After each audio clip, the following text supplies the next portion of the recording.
Hi, I'm Witch of the Land and Sea, and I've been thinking a lot about social media and being off of it, and I've been working really hard at not being on it, and I've noticed that it's made a night and day difference in my life.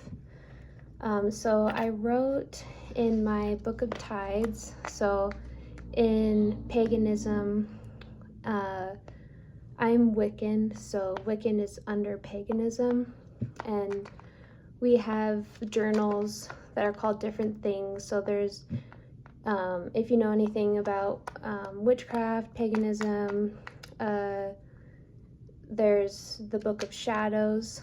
I identify as a nature witch, so it's a green witch and also a sea witch.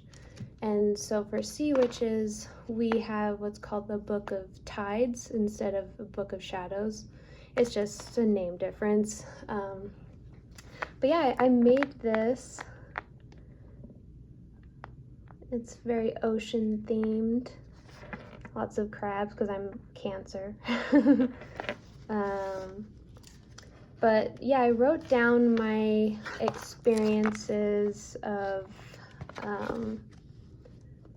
being off my phone and social media, and I just want to read it to you. I'm a lot better at just reading a script than just saying everything.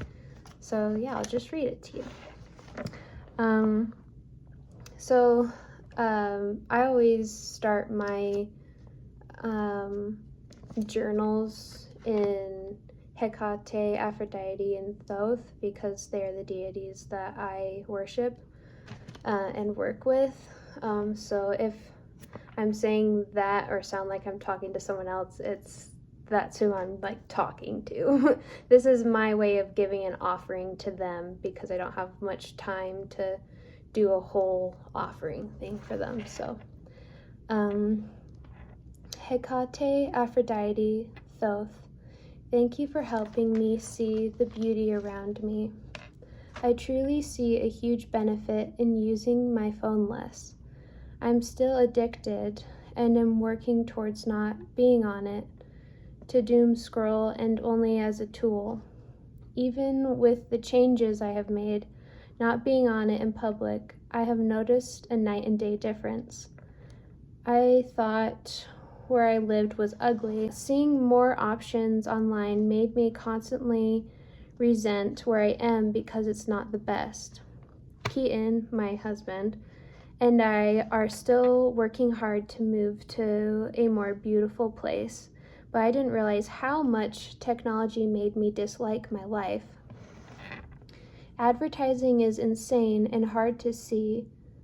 You need this, you need that, and it's all done aesthetically, making you truly believe life is better that way. I was stuck in traffic the other day. Everyone was stressed around me, but I was looking at a grove of trees. I never really noticed the trees around me because it's no jungle or evergreen forest like I see online. But this little grove of trees was beautiful. I imagined myself doing a ritual under the beautiful trees. I remember thinking to myself, I am so lucky. I don't know why I felt that way, even though those trees weren't mine. I just felt grateful to be alive, and that even though life doesn't look the way it does in my head, the possibilities are endless. If I wanted to worship under a grove of trees, I can. Just because it's not perfectly aesthetic doesn't mean I have to wait to live my life. Not only does my surroundings change without my phone, but my perception of beauty. I now see how everyone's faces, especially women, are morphing into one standard. If you're not following the trends, you're ugly. I found that following my path of least resistance with beauty is less stressful and keeps us from changing our entire look every year. Finding ways to take care of yourself that don't require rejection. The trend at the moment is to have unbelievably high brows. I'd have to shave mine off to draw on fake ones. And would that trend even match the rest of my face? And then would I have to change up the rest of my face to make it work? It's a constant musical chairs game. This happens with every other aspect of our lives too. Everyone believes in this. Maybe what I believe is wrong. Everyone is doing this thing. Maybe I should want to do it. Everyone has a Stanley water bottle. I think they are so ugly and unpractical. But once I see everyone is happy who has one, unconsciously, I start to need one. There's a saying, a person will end up like their friends. It's just like that, only it's impossible to have everything. And then we're depressed. It's so stressful. A way I have found to be off my phone is to have a replacement. Instead of grabbing my phone, I grab my book. Find a physical media like drawing, books, magazines, an instrument, anything you like to do that is in the real world.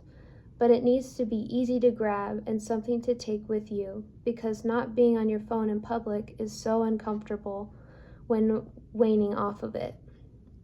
You almost feel itchy at first. This is why I truly believe it is an addiction. Dumbify your phone so there are only apps you can use as tools. And if you are an artist like me, turn to find inspiration from physical media, real life, or nature. I have found that being off my phone, despite being an introvert, has made me crave real conversations with the people that are around me. I truly believe our phones are sucking all our energy away, from funny reel to sad reel to angry reel, over and over and over, giving us no time or energy for our lives.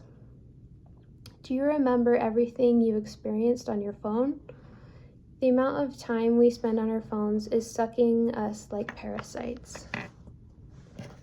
So this is just what I believe.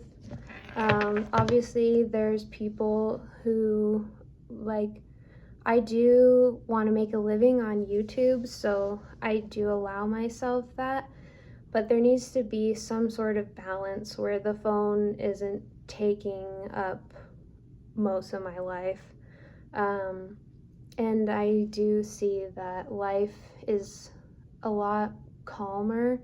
There's not like a rush going on all the time. I don't know why that's a thing, but there's so much more peace and quiet without the constant sound from the phone. And like my husband, he loves video games, and so that works for him, where it's something that he's passionate about and he does. For me, I am passionate about nature, and so the phone is taking me away from that. So finding ways to make a balance in your life, using the phone as a tool and not as an addiction. But obviously it's up to you what you do with your life. But I just wanted to share this.